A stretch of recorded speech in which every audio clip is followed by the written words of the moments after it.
नमस्कार। आज हम जानेंगे दूसरे श्लोक का अर्थ। इस प्रकार अर्जुन के पूछने पर उसके उत्तर में भगवान सगुण साकार के उपासकों को उत्तम बतलाते हैं। श्लोक दूसरा। श्री भगवानुवाच मय्यावेश्य मनो ये मां नित्ययुक्ता उपासते श्रद्धया परयोपेतास्ते मे युक्ततमा मताः। श्लोक का अर्थ। श्री भगवान बोले, मुझ में मन को एकाग्र करके निरंतर मेरे भजन ध्यान में लगे हुए जो भक्तजन अतिशय श्रेष्ठ श्रद्धा से युक्त होकर मुझ सगुण रूप परमेश्वर को भजते हैं, वे मुझको योगियों में अति उत्तम योगी मान्य हैं।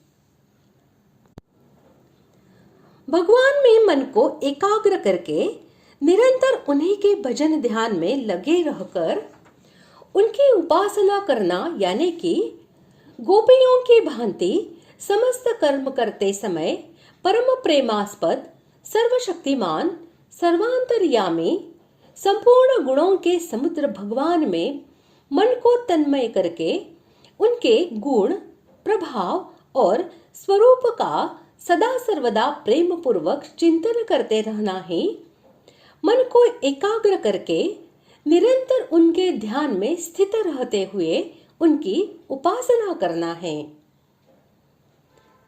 भगवान की सत्ता में, उनके अवतारों में, वचनों में, उनकी शक्ति में, उनके गुण, प्रभाव, लीला और ऐश्वर्य आदि में अत्यंत सम्मान पूर्वक जो प्रत्यक्ष से भी बढ़कर विश्वास है, वही अतिशय श्रद्धा है और भक्त प्रहलाद की भांति सब प्रकार से भगवान पर निर्भर हो जाना ही उपर्युक्त श्रद्धा से युक्त होना है।